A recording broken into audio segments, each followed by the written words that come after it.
합성어에 대해서 보겠습니다. 오늘 시간에는 7번째 시간이고요. 7번째 시간에는 정말로 중세 근대 문법을 마무리하도록 하겠습니다. 계획했던 것보다 시간이 조금 더 걸리네요. 합성어는 여러분들 아시다시피 이거잖아요. 형태소가 하나로 된 단어는 단일어고 2개 이상이 결합하면 복합어고요. 복합어 중에서 어근에 접사가 앞에 붙으면 접두사, 뒤에 붙으면 접미사고요.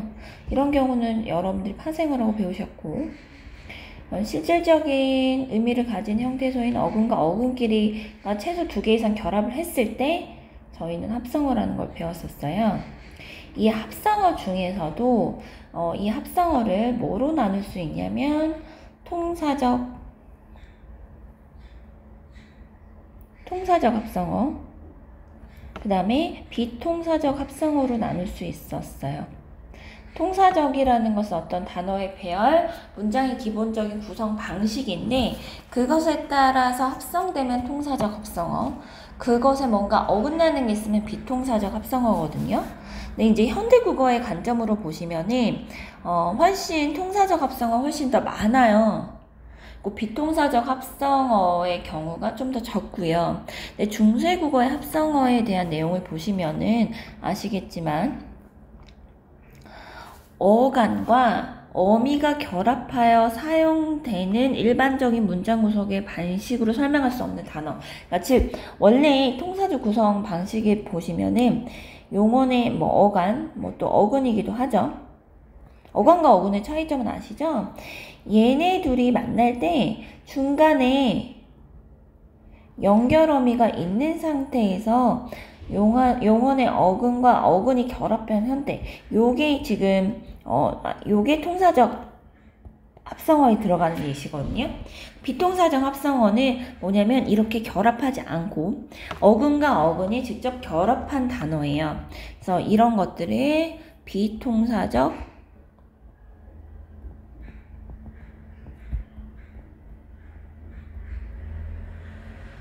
합성어로 불러요.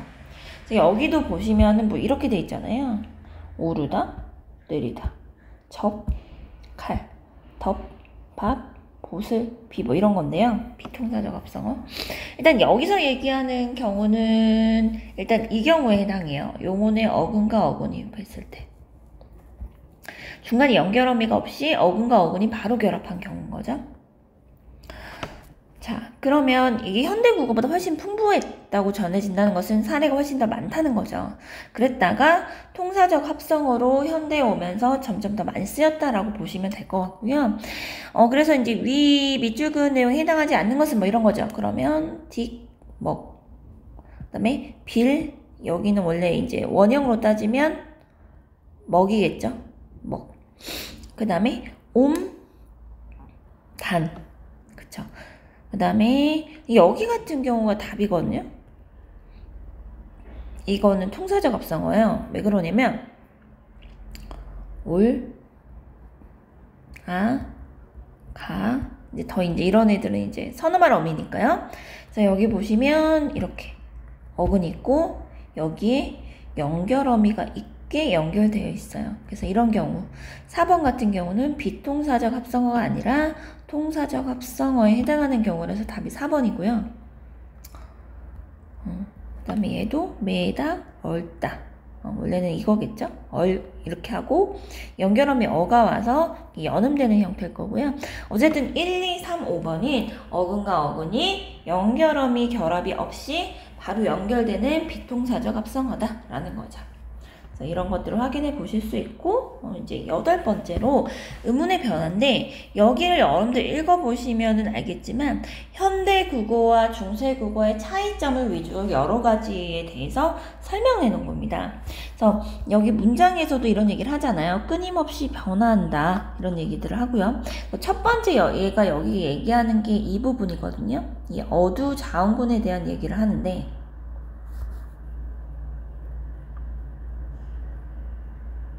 어두자원군 얘기를 하는데 지금 요게요 비읍 시옷이 현대에는 쌍시옷이라는 이 된소리로 바뀐 게 맞아요. 근데 이때 중세국어 때는 비읍과 시옷이 각각 발음됐다라고 전해져요. 어두장군 첫 번째. 자, 그 다음에 다른 점 중에 하나가 뭐냐면 현대에는 여러분들 그 음절 끝소리 규칙 배우셨죠?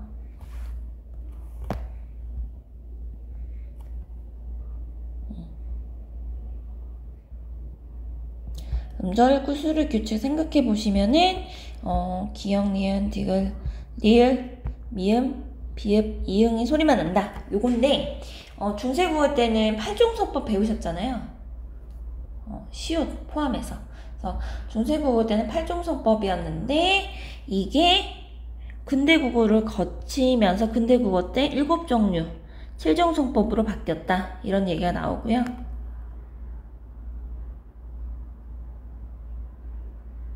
또 하나, 이건 자음의 경우고 모음의 경우에서는 저희가 지금 이 A 있잖아요.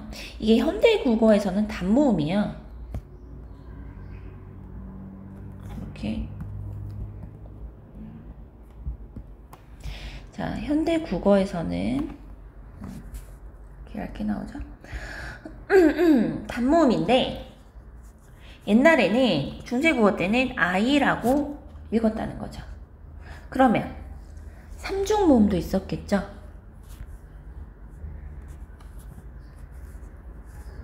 자, 그 다음에 지금 저희가 그 발음하는 이중모음 있잖아요. 여기 보시면 요런 거.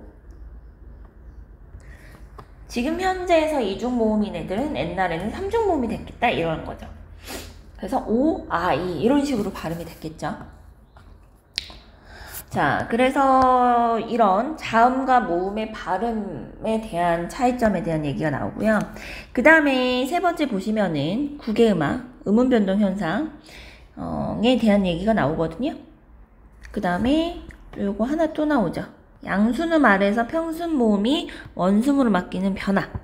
그래서 이런 것들에 대해서 전반적으로 현대국어와 중세근대문법의 다른 점에 대한 것들을 간단히 설명해 놓고 예시를 통해서 이 부분을 이해했는지 물어보는 문제예요. 이 부분은.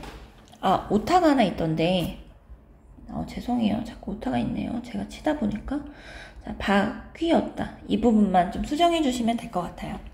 자, 그러면 이 부분을 가지고 한번 보시면은 자, 중세국어에서는 당연히 시옷도 있고 디귿도 표기가 가능했으니까 이게 발음상이니까 팔종성법이니까 당연히 발음이 달랐겠죠. 2번.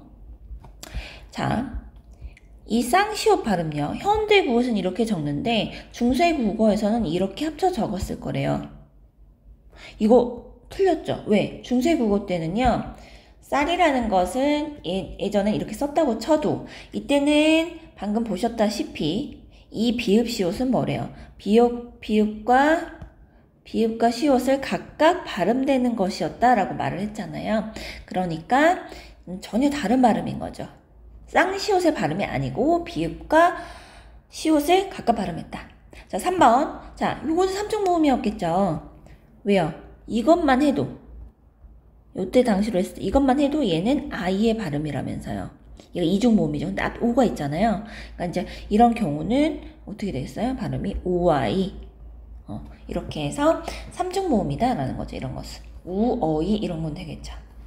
그 다음에 중세국어에서는 근대국어 와서 국외음화가 적용됐으니까 요때에는 바치가 아니라 바티 이렇게 해서 티읕이 그냥 그대로 넘어갔겠다 이거죠. 주격조사가 지금 이잖아요. 자음으로 끝나면 이가 그대로 붙는 경우죠. 그래서 이렇게 발음되는 게 맞죠. 그 다음에 잔디라는 것은 근대국어 시기에 만약에 요 표시였으면 얘는 어떻게 표기가 돼야 되냐면 발음이 어떻게 돼야 되냐면 잔지로 돼야 되는데 이때는 그러면 지금 현대에서 잔디로 발음하는 걸 보니까 얘는 이가 아니라 다른 모음이었겠다라는 거죠. 그래서 어원을 굳이 찾아보면 이때는 요렇게 쓰였대요. 요렇게. 그러니까 D였으면 국외음화가 당연히 적용돼서 잔지라고 발음돼서 현대 국어에서도 잔지로 넘어왔겠죠. 그래서 이런 부분들이 달랐다라는 것을 확인해 보실 수 있습니다. 자, 그 다음에 25쪽으로 넘어갈게요.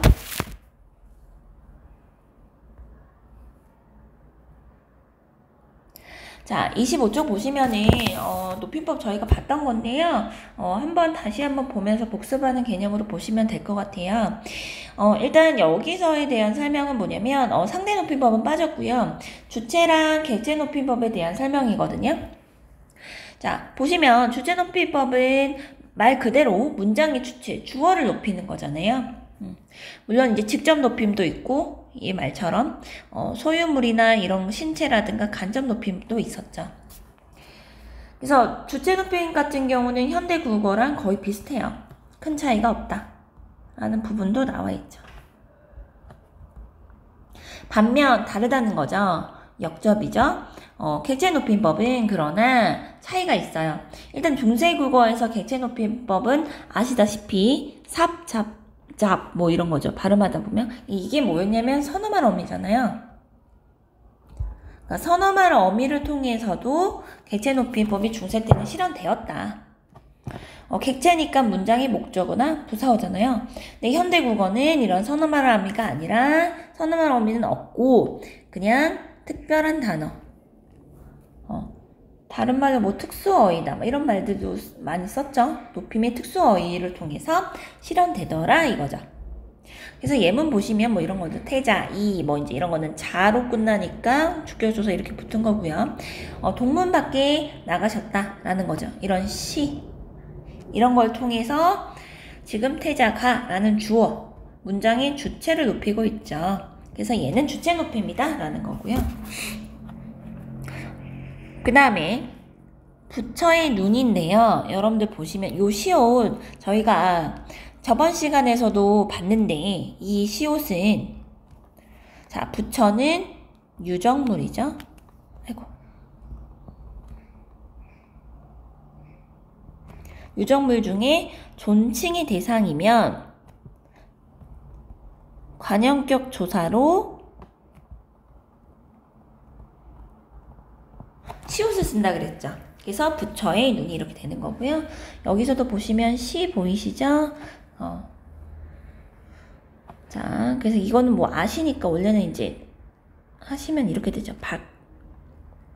아시 나 이렇게 되는 거죠. 어간을 보시면 자 그래서 어쨌든 아시 시 그러니까 주체를 높이는 거고요. 자 그다음에 여기 보시면 삽 보이네요. 삽 이렇게 발음해야 맞다는 건데 이거 보이니까 객체 높임이란 거죠. 그러면 이 높이는 대상은 스승이잖아요. 스승 뒤에 보시면 목적격 조사 붙어 있죠. 그래서 얘는 목적어인 스승을 높이는 것이고 객체 높임에 해당되더라 라는 거고요.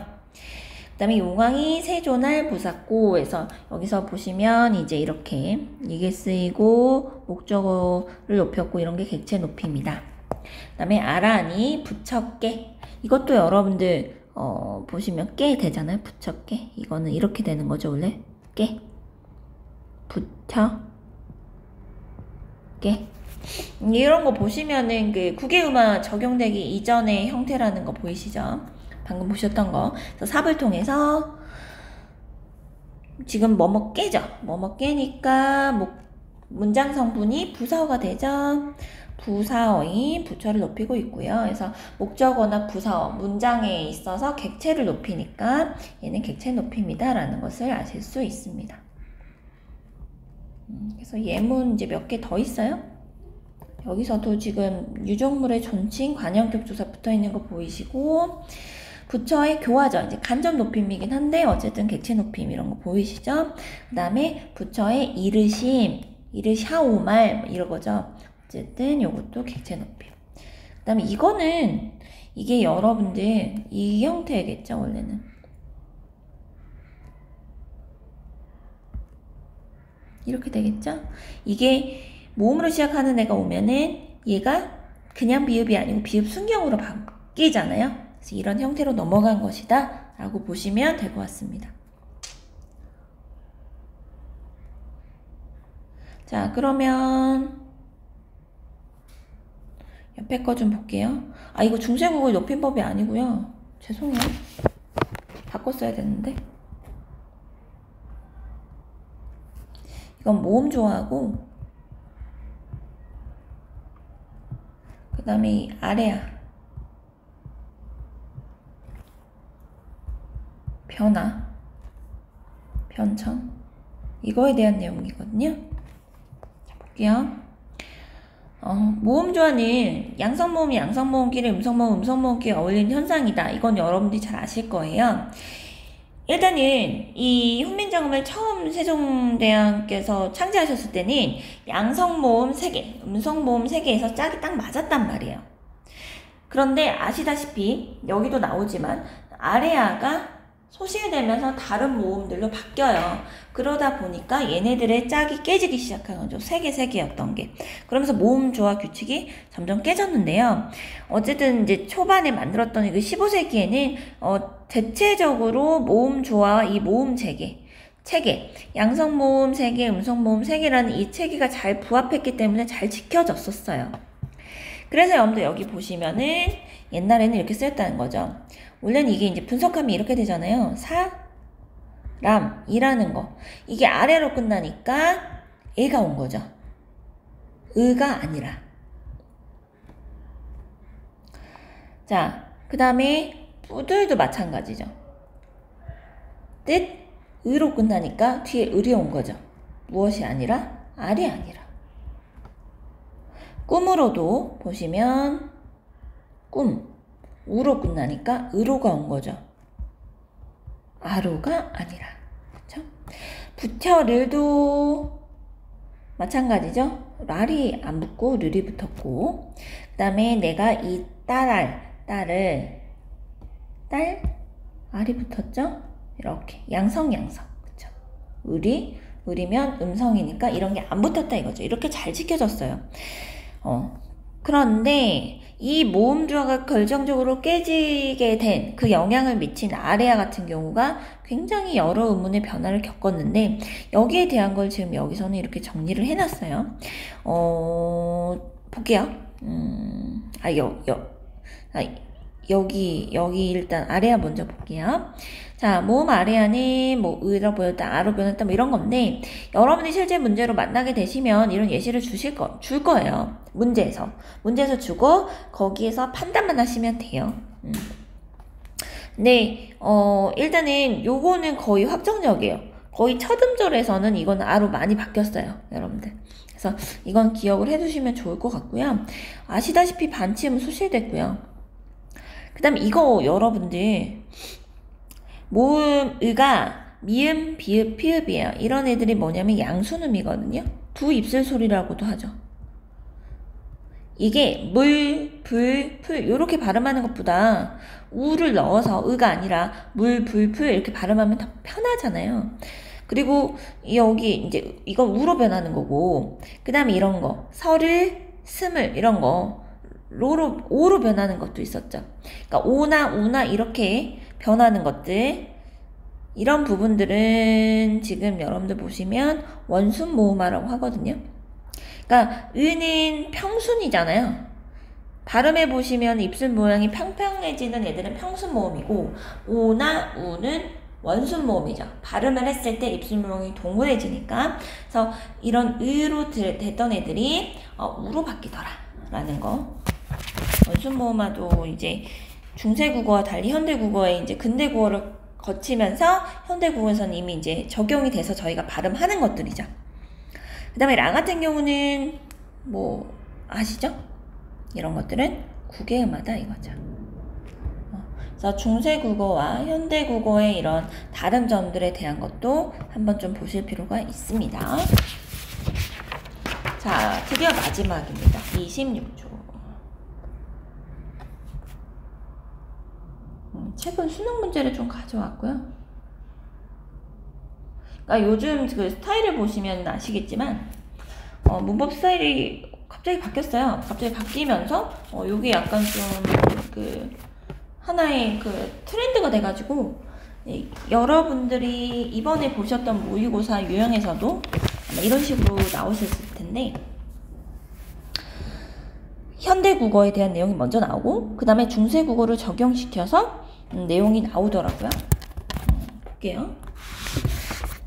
자, 얘는 항상 말씀드리지만 일단은 하나의 형태인데 여러 의미라든가 뭐 여러 문법적 기능에 쓰이면은 굉장히 문제가 되기 좋다라고 말씀을 드렸고요. 또 하나의 형태가 여러 의미로 쓰이거나 여러 문법적으로 기능으로 쓰이면 이런 말도 붙어요.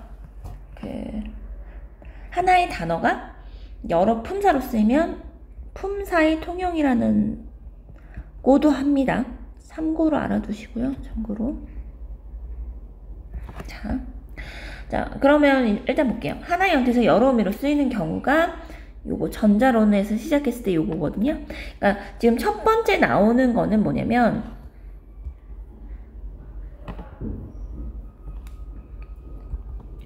자, 파생 전미사에 대한 내용이 나와요. 파생 전미사.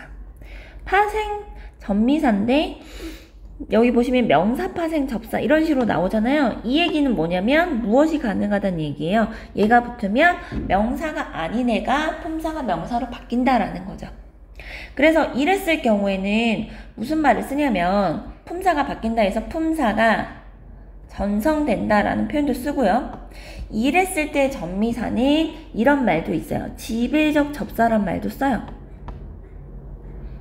저희가 시험에서는 뭐가 나올지 모르니까 다양한 어휘들을 알고 계시면 좋겠죠. 그래서 이제 대표적으로 처음에 나온 게 이라는 애예요. 이가 명사로도 파생시키고 부사로도 파생시키더라 이런 거예요. 그러면서 여기는 지금 예를 들었죠.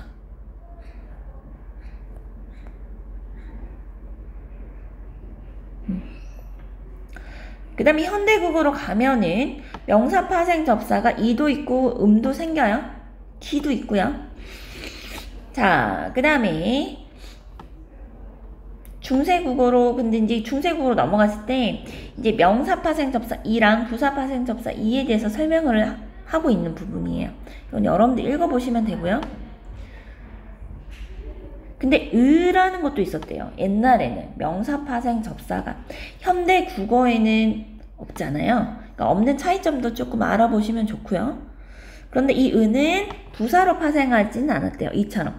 그러니까 이 방금 보시면 이가 명사도 부사도 파생을 한다.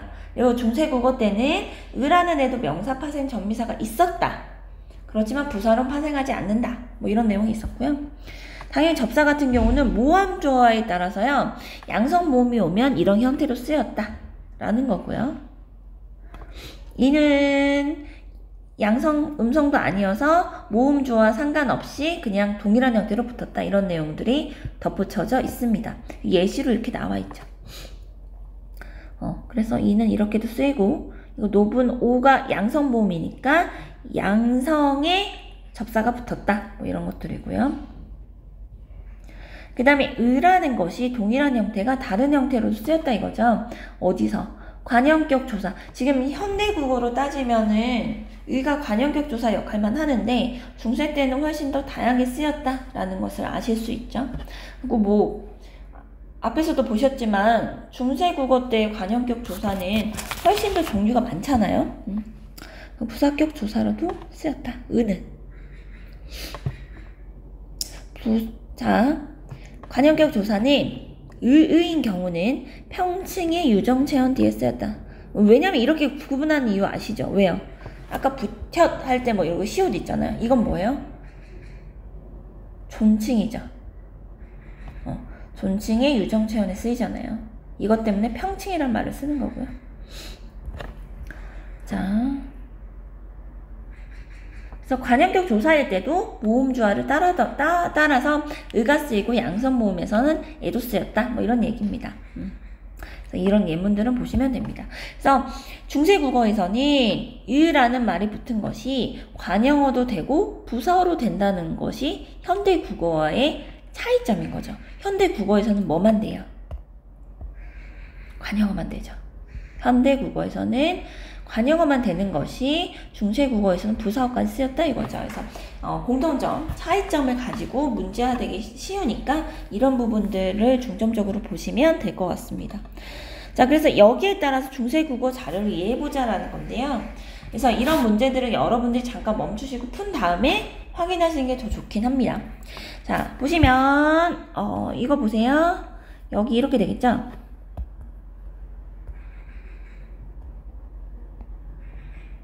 자, 여기 보시면 아래야. 그러니까 얘도 이 형태가 붙겠죠. 그러니까 모음조화에 따라 결합한 관형격 조사. 맞네요. 그쵸? 왜냐면 딸의 이름은 이라고 해서 얘가 수식을 해주잖아요. 맞고요. 자, 그 다음에 글짓기. 글짓기에 할 때는 이 같은 경우는 아까 본문에서도 봤지만 얘는 모음조화 무관하게 결합한다 그랬죠. 그래서 양성에도 붙을 수 있고 음성에도 붙을 수 있다라는 거 저희가 같이 확인했었고요. 자, 그 다음에 3번 밝기. 이것도 이도 마찬가지죠. 이는 그리고 아셨다시피 여기서 보시면 밝히니까 여기선 부사어죠. 그래서 어쨌든 뭐 이라는 것은 명사로도 부사로도 파생된다라는 거 저희가 확인했었고요. 자, 그 다음에 구비 볼게요. 자, 구비에 모음조화에 따라 결합한 부사 파생 접사? 아니죠. 부사 파생은 아니고 얘는 뭐는 된다 그랬어요? 여기 위에 보시면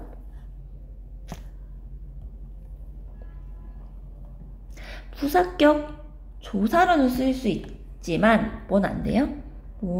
얘는 부사 파생 전미사는 안 된다라고 했었죠? 그래서 틀렸습니다. 4번이 틀렸고요. 4번이 답이고요. 미음의 곁이 뭐 이런 것도 모음조화에 따른 부사격 조사는 맞죠? 뭐 이런 것도 원래 이런 형태일 거 아니에요? 여니까 어쨌든 음상모음이니까 의가 붙었다 이거죠. 이것도 원래는 이거겠죠? 이 붙었겠죠? 이렇게. 그래서 모음조화랑 그 다음에 파생 전미사, 그 다음에 격조사 이런 부분들이 형태가 섞여 있어서 충분히 헷갈릴 수 있었던 문제였던 것 같아요.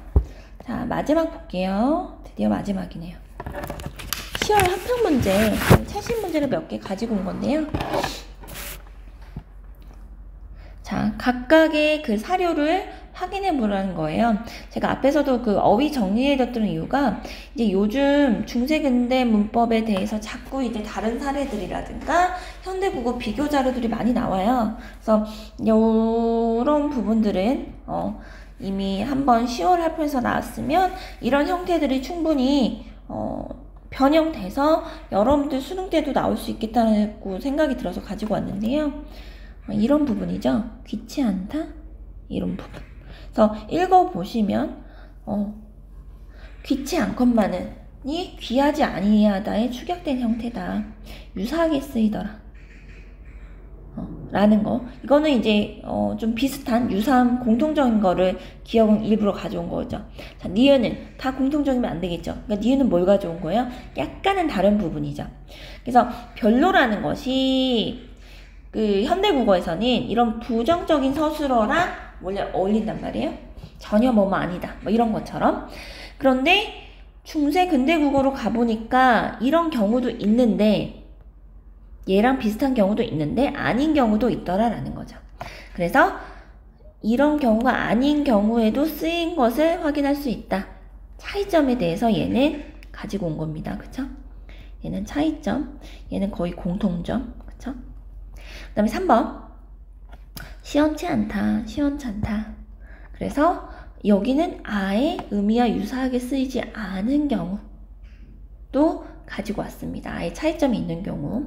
그래서 전반적으로 보시면은 아니하다, 축약, 그러니까 비슷한 사례도 가지고 오면서 지금 구성되어 있는 것을 보실 수가 있죠. 그래서 아니하다는 근데 여기 보시면 귀하지 아니하다, 시원하지 아니하다 이런 부분들은 뭐예요? 지금 여기서는 본용어이 아니라 보조용어네. 그러니까 앞에 지금 이런 귀하다, 시원하다 이런 애들이 지금 실질적인 의미를 가지고 있는 본용 원격이잖아요. 이 본용어의 의미를 제한해주는 또는 더해주는 역할을 가진 보조 영혼의 경우에서 옛날에 중세 문법 때는 이런 식으로 많이 쓰였다라는 거죠. 그래서 여기서 아니하다는 축약시키면 뭐가 됩니까? 안타의 형태가 되죠. 안타. 그쵸? 그래서 이런 부분들까지 저희가 확인해 볼 수 있었습니다. 그래서 원래는 한 5시간 정도 계획을 잡았었는데 생각보다는 조금 많이 걸렸어요. 그래서 이번 시간까지 해서 정말로 이제 중세근대 문법이 끝났고요. 저희가 저번 겨울방학 때 다 하지 못했던, 마무리하지 못했던 고전시가 수업을 다음 시간부터 나가도록 하겠습니다. 그래서 고전시가 같은 경우는 이제 미리서 공지를 한번 할게요. 그래서 무슨 작품 이제 찍어서 저번처럼 한번 읽어보시고 읽어봤다고 가정하에 거기에 따른 수업을 나가도록 하겠습니다. 수고하셨습니다.